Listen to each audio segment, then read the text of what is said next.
할렐루야. 오늘은 7월 14일 화요일입니다. 오늘도 정심일 예배를 통해 경건의 일상을 살아가시는 우리 큰믿음 신교회 모든 성도님들을 사랑하고 축복합니다. 다 함께 사도신경으로 우리의 신앙을 고백하며 하나님 앞에 나아가겠습니다.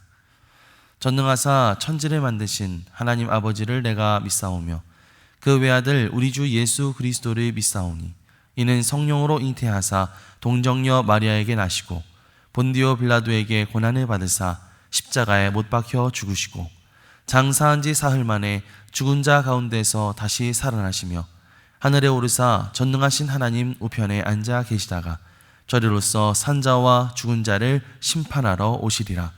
성령을 믿사오며 거룩한 공회와 성도가 서로 교통하는 것과 죄를 사하여 주시는 것과 몸이 다시 사는 것과 영원히 사는 것을 믿사옵나이다.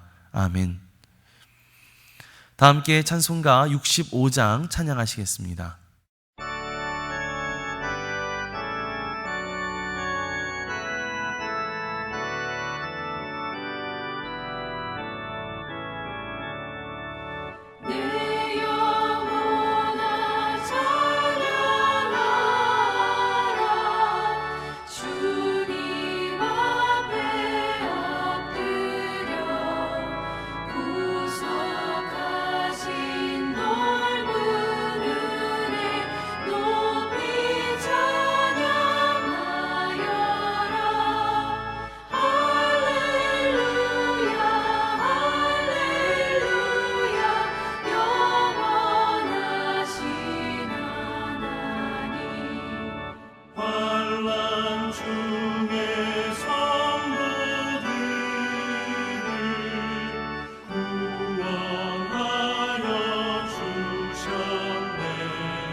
오늘 하나님께서 우리에게 주시는 말씀은 시편 117편과 118편 말씀입니다.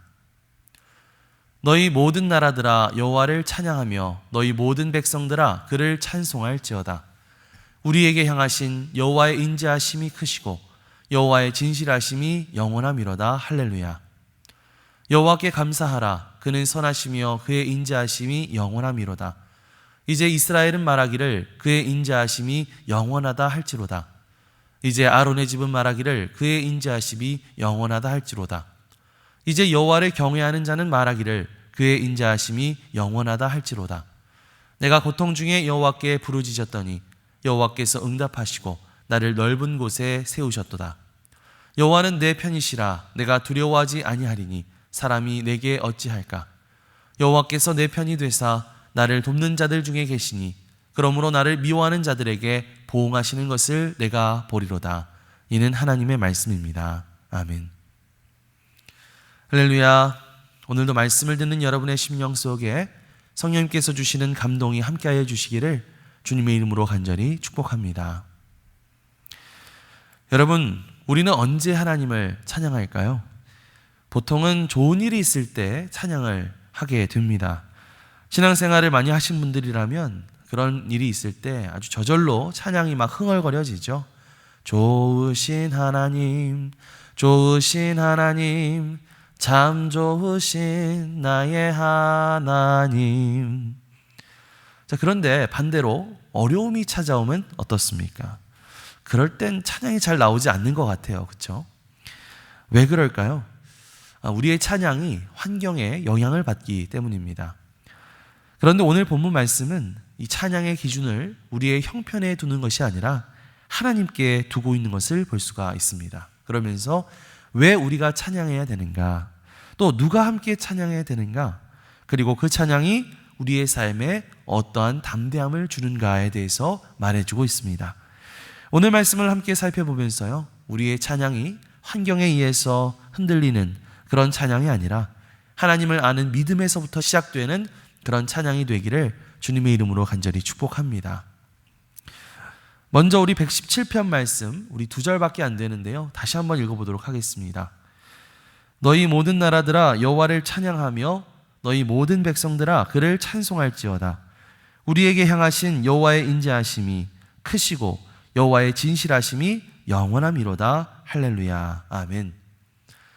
시편 117편 말씀은 2절밖에 되지 않는 아주 짧은 시지만 우리에게 매우 강력한 도전을 주고 있습니다.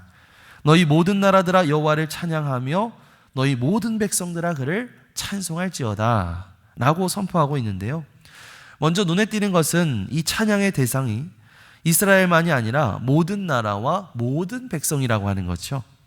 하나님은 이스라엘만의 하나님이 아니라 온 세상의 하나님이 되시기 때문입니다. 그런데 더 중요한 것은 그 뒤에 나오는데요, 시편 기자가 찬양하라고 그렇게 말한 뒤에 그 이유를 설명하고 있습니다. 뭐라고 말합니까? 2절 말씀을 보면 우리에게 향하신 여호와의 인자하심이 크시고 여호와의 진실하심이 영원함이로다 라고 말하고 있습니다. 여기서 인자하심이라고 하는 말, 히브리어로 헤세드입니다. 이것은 단순히 좀 친절하거나 조금 자비롭다거나 그런 의미가 아닙니다.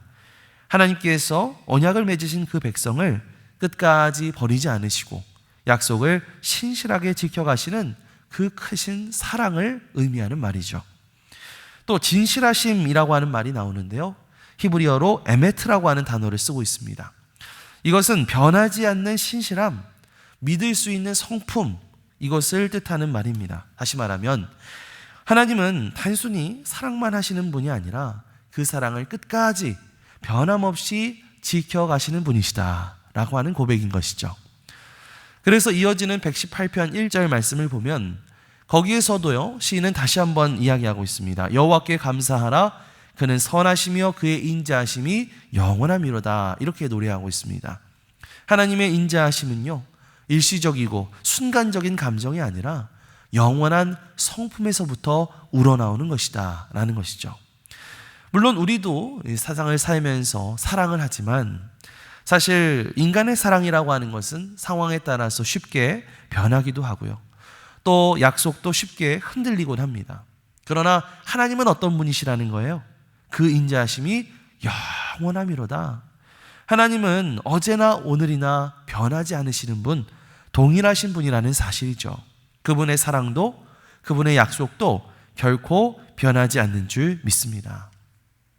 그렇기 때문에 우리의 찬양은 어떤 환경에 따라서 나오는 것이 되어서는 안 됩니다. 우리는 일이 잘 될 때는 찬양하고 감사를 고백하다가도 일이 어려워지면 그 찬양을 딱 멈춰버리는 그런 모습이 있죠. 사실 그것은 하나님을 바라보는 것이 아니라 환경을 바라보고 있는 것입니다. 그게 우리의 연약함이고 우리의 부족함이죠. 그러나 하나님의 성품은 어떻습니까? 언제나 동일하시다는 것입니다. 형편이 좋을 때에도 하나님은 우리에게 선하신 분이시고, 우리가 고난을 당하고 있을 때도 하나님은 여전히 우리에게 신실하신 분이신 줄 믿습니다. 그러므로 성도는 상황이 아니라 하나님을 바라보며 찬양해야 합니다. 변하지 않는 하나님의 사랑을 아는 사람이야말로 어떠한 환경 속에서도 하나님을 예배할 수 있는 사람인 줄 믿습니다. 오늘 하루도 쉽게 흔들리는 나의 환경을 바라보는 것이 아니라 변함없으신 하나님, 인자와 진실이 영원하신 그 하나님을 바라보면서 어떠한 상황 속에서도 변함없이 하나님을 찬양하며 나아갈 수 있는 저와 여러분들이 되시기를 주님의 이름으로 간절히 축원합니다. 우리 이어서 우리 시편 118편 2절부터 4절까지의 말씀을 읽어보겠습니다. 이제 이스라엘은 말하기를 그의 인자하심이 영원하다 할지로다. 이제 아론의 집은 말하기를 그의 인자하심이 영원하다 할지로다. 이제 여호와를 경외하는 자는 말하기를 그의 인자하심이 영원하다 할지로다. 아멘. 앞선 117편 말씀에서는 모든 나라와 모든 백성에게 하나님을 찬양하라 라고 초청했다면요, 118편에서는 그 찬양이 하나님의 백성 가운데 실제로 울려 퍼지는 모습을 보여주고 있는 것이죠. 자, 그런데 여러분, 이 말씀을 가만히 보다 보면 시편 기자가 같은 말을 3번이나 반복하고 있는 것을 볼 수 있습니다. 그의 인자하심이 영원하다 할지로다 이렇게 말하고 있는데요, 여러분, 왜 이렇게 반복하고 있는 것일까요? 하나님께서 이 같은 말을 3번이나 반복시키시는 데에는 반드시 강조하고자 하는 뜻이 있기 때문인 거죠. 2절 말씀을 보시면 이스라엘은 말하기를 이렇게 말하고 있죠. 여기서 이스라엘은 하나님의 언약 백성을 가리킵니다. 하나님께 구원받은 모든 백성이 그의 인자하심이 영원하다라는 고백을 해야 한다는 것이죠. 자, 그런데 뒤에 3절 말씀을 보면 아론의 집은 말하기를 이렇게 말하고 있습니다. 여기서 아론의 집은 무엇일까요? 이 제사장 공동체를 의미하는 것입니다. 하나님을 예배하고 또 백성을 위해서 섬기고 영적으로 앞장서는 사람들, 리더들, 그들이 먼저 그의 인자하심이 영원하다라고 고백해야 된다는 거예요. 그리고 마지막으로 4절 말씀을 보면 여호와를 경외하는 자를 말하기를 이렇게 말하고 있습니다.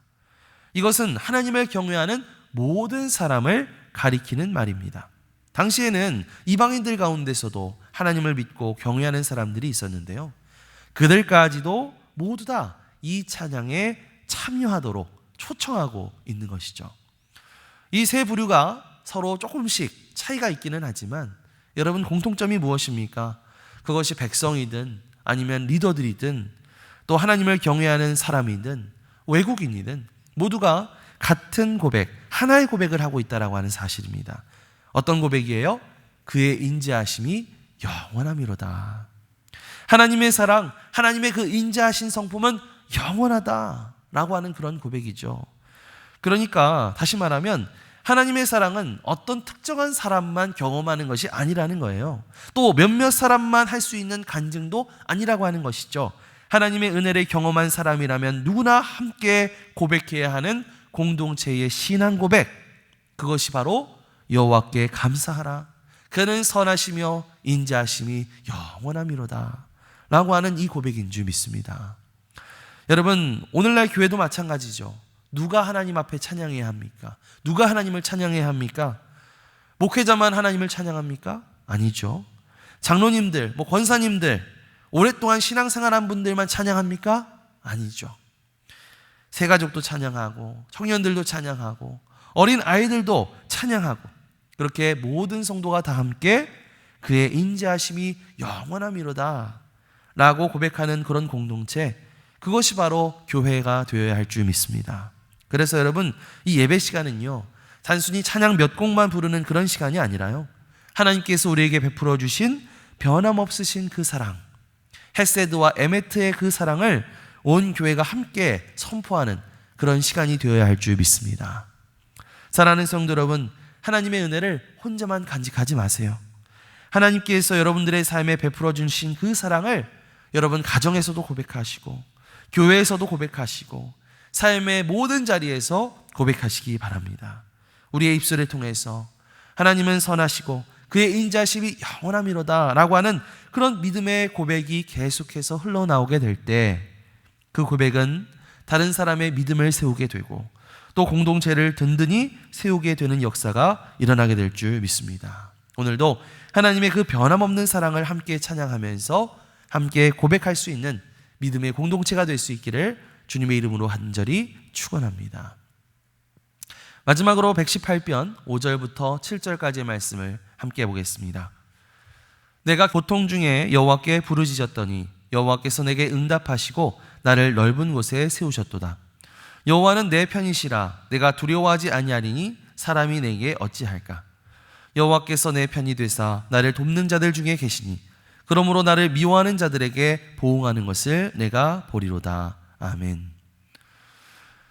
자, 우리가 아까 앞에서 읽었었던 말씀에서는 하나님의 그 인자하심을 온 백성이 함께 고백하는 그런 모습을 보여줬다면, 방금 읽은 이 말씀에서는요, 시편 기자가 자기의 삶을 통해서 그 이유를 간증하고 있습니다.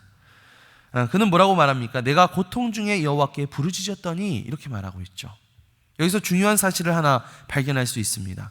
믿음의 사람이라고 해서 아무런 고통이 없는 것은 아니라는 사실이죠. 하나님의 백성도 환난을 만날 수 있고 답답한 현실을 경험할 수 있고 눈물을 흘릴 수도 있습니다. 하지만 세상 사람들과 우리가 다른 점은 무엇이어야 할까요? 그런 어려움이 아예 없다는 것이 아니라 어려움 속에서 누구를 찾느냐에 있다는 것이죠. 시편 기자는 사람을 의지하지 않고 하나님께 부르짖고 있습니다. 그리고 하나님께서 그의 기도에 응답하셨습니다. 5절 하반절 말씀을 보면 나를 넓은 곳에 세우셨도다. 단순히 어떤 장소를 말하는 것이 아니라요, 답답하고 막혀있던 삶에서 건져내어셔서 나를 자유와 평안을 누리는 곳으로 인도하셨다라고 하는 말이죠. 그래서 시인은 담대하게 이렇게 선포합니다. 6절 말씀을 보시면 여호와는 내 편이시라. 내가 두려워하지 아니하리니. 이것은 하나님께서 언제나 내 편을 들어주신다는 그런 막연한 자신감이 아닙니다. 하나님을 의지하고 하나님을 부르짖는 자들을 주님께서 반드시 붙드시고 도우신다라고 하는 믿음의 고백인 줄 믿습니다. 그래서 시편 기자는요, 사람을 두려워하지 않고 하나님을 신뢰할 수가 있었던 것이죠. 사랑하는 성도 여러분, 우리에게도 고통의 시간이 있습니다. 해결되지 않는 그런 문제들 앞에서 마음이 무너질 때가 있고요, 사람 때문에 낙심할 때도 있습니다. 그럴 때 우리가 가장 먼저 해야 할 일은 무엇이다? 단순히 걱정하는 것이 아니라 하나님께 부르짖는 것이다. 우리가 기도할 때 하나님은 우리의 기도를 외면하지 않으십니다. 때로는 환경을 바꾸어 주시고 때로는 우리의 마음을 붙들어 주셔서 가장 좋은 길로 우리를 인도해 주실 줄 믿습니다.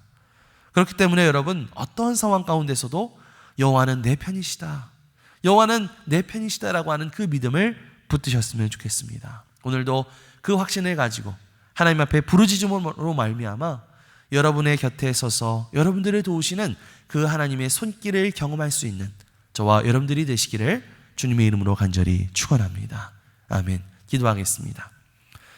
사랑과 은혜가 풍성하신 하나님 아버지, 오늘 말씀을 통해 우리가 주님께 드리는 찬양의 이유를 발견하게 하심에 감사를 드립니다. 우리의 찬양이 환경을 따라 흔들리는 찬양이 아니라 변하지 않는 하나님의 인자하심과 신실하심을 바라보는 믿음의 찬양이 되게 하여 주옵소서. 하나님의 사랑을 우리만 간직하지 말고 가정과 교회 가운데 함께 고백하게 하시고, 고난과 어려움 속에서도 사람을 바라보기보다는 먼저 주님께 부르짖는 믿음을 허락하여 주옵소서. 오늘도 우리와 함께 하시는 하나님을 신뢰하며 담대하게 살아갈 수 있는 저희 모두가 되게 하여 주시옵소서. 감사드리며 이 모든 말씀 우리 주 예수 그리스도의 이름으로 기도드리옵나이다. 아멘. 하늘에 계신 우리 아버지여, 이름이 거룩히 여김을 받으시오며 나라가 임하시오며 뜻이 하늘에서 이루어진 것 같이 땅에서도 이루어지이다. 오늘 우리에게 일용할 양식을 주시옵고 우리가 우리에게 죄 지은 자를 사하여 준 것 같이 우리 죄를 사하여 주시옵고 우리를 시험에 들게 하지 마시옵고 다만 악에서 구하시옵소서. 나라와 권세와 영광이 아버지께 영원히 있사옵나이다. 아멘.